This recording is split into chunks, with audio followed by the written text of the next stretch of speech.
In the ancient world of Greece, where gods and mortals often intertwined, there was a hero of unparalleled strength and bravery named Hercules. He was the son of Zeus, the king of the gods, and Alcmene, a mortal woman of great beauty and wisdom. From birth, Hercules was destined for greatness, his life marked by extraordinary feats and challenges that would become legendary. Hercules' tale began with tragedy and struggle. Hera, the queen of the gods and wife of Zeus, was filled with jealousy and rage towards Hercules, the product of Zeus's infidelity. She vowed to make his life a series of unending trials. Even as a baby, Hercules had to defend himself against Hera's wrath when she sent 2 serpents to kill him in his cradle. With his innate strength, he strangled the snakes, demonstrating his divine power even at such a young age. As Hercules grew, he became renowned for his immense strength and bravery, completing numerous heroic deeds. However, Hera's vendetta persisted. She struck again when Hercules married the beautiful Megara and started a family. In a fit of divine madness induced by Hera, Hercules tragically killed his own wife and children. Overcome with grief and guilt, he sought redemption by consulting the Oracle of Delphi. The oracle, guided by Hera's influence, decreed that Hercules must serve King Eurystheus of Mycenae and complete 12 seemingly impossible labors to atone for his sins. The first of these labors was to slay the Nemean Lion, a monstrous beast terrorizing the region of Nemea. The lion was no ordinary creature. It had been sent by Hera herself, and its golden fur was impervious to any weapon. Its roars echoed through the valleys, instilling fear in the hearts of all who heard it. Villagers spoke of the lion's insatiable appetite and its ability to disappear into the shadows, emerging only to wreak havoc. Determined and resolute, Hercules set out for Nemea. Along the way, he encountered various characters who would play significant roles in his journey. Among them was Iolaus, his loyal nephew and faithful companion, who insisted on accompanying him despite the dangers. Together, they traveled through dense forests and rugged terrain, their bond growing stronger with each passing mile. Upon reaching Nemea, Hercules and Iolaus were welcomed by the terrified villagers, who beseeched the hero for salvation. Hercules, deeply moved by their plight, vowed to rid them of the fearsome beast. With Iolaus by his side, he ventured into the lion's territory, prepared to face the formidable creature. Their first encounter with the Nemean lion was fierce and brutal. Hercules, wielding his mighty club, struck the lion with all his might, but the blows glanced off its impenetrable hide. The lion's eyes glowed with an eerie, otherworldly light as it lunged at Hercules, its claws tearing through the air. Despite his incredible strength, Hercules found himself struggling against the beast's immense power and ferocity. Realizing that conventional weapons were useless, Hercules devised a new plan. He decided to confront the lion in its lair, a dark and labyrinthine cave where the beast retreated after its attacks. With Iolaus standing guard outside, Hercules entered the cave, his heart pounding with anticipation. The darkness was oppressive, and the air was thick with the scent of the lion's previous victims. Inside the cave, the lion lay in wait, its golden eyes piercing through the blackness. Hercules approached with caution, his muscles tense and ready for the imminent battle.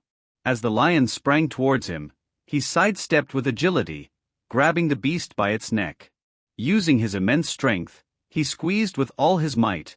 A battle of wills and endurance ensued.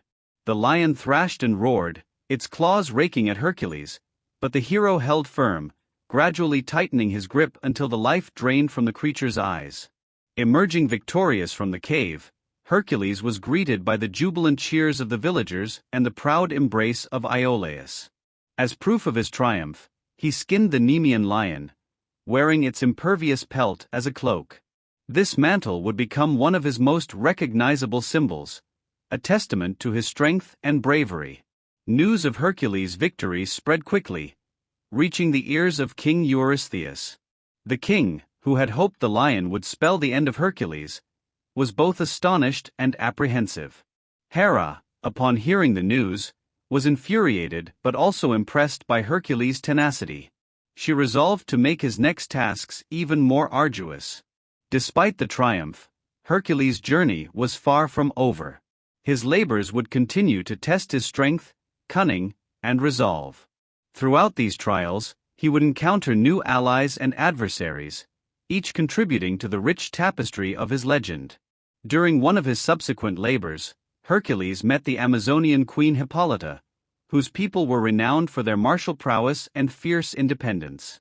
Sent to retrieve her enchanted girdle, Hercules found himself drawn to Hippolyta's strength and beauty. The encounter was marked by mutual respect and a burgeoning romance, adding a layer of complexity to Hercules' otherwise tumultuous life. Their time together, though brief, left an indelible mark on both their hearts. Hippolyta, despite her warrior nature, found herself moved by Hercules' combination of might and vulnerability. Their parting was bittersweet, a poignant reminder of the sacrifices that often accompanied Hercules' heroic path.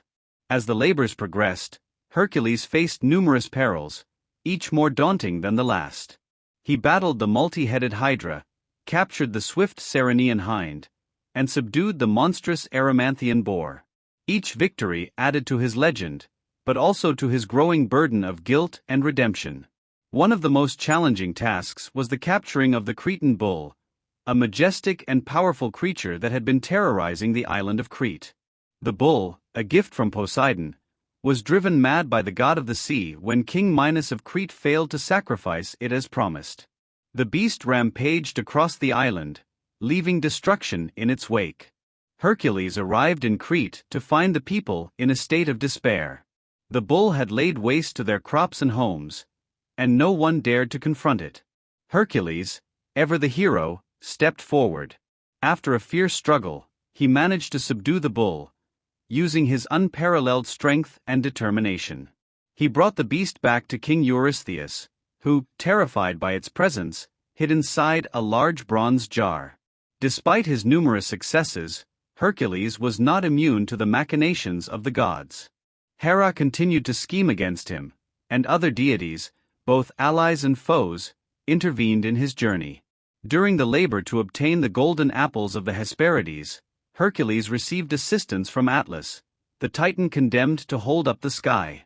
In a rare moment of vulnerability, Hercules temporarily took on Atlas's burden, showcasing not just his physical strength but also his resilience and willingness to shoulder the weight of the world, even if only for a moment. Throughout his labors, Hercules was haunted by his past and driven by a desire to atone for his sins. His encounters with the divine and the mortal, the monstrous and the miraculous, all served to shape his destiny. He became a figure of immense power and complexity, a hero whose strength was matched only by his capacity for suffering and redemption. His final labor, the capture of Cerberus, the three-headed guardian of the underworld, brought him face to face with Hades, the god of the dead. This perilous task required not just strength, but also a deep understanding of the balance between life and death. Hercules, having learned from his previous labors, approached Hades with respect and resolve. After a harrowing battle, he managed to subdue Cerberus and brought the fearsome creature to the surface, completing his 12 labors and securing his place among the greatest of heroes. Hercules' labors were not just physical challenges. They were profound tests of his character, resilience, and humanity. Each task brought him closer to understanding his place in the world, and each victory was a step towards redemption. His journey was marked by tragedy and triumph, love and loss, and the unwavering pursuit of forgiveness. In the end, Hercules achieved immortality, not just in the literal sense, as he was granted a place among the gods on Mount Olympus, but also in the hearts and minds of those who told and retold his stories.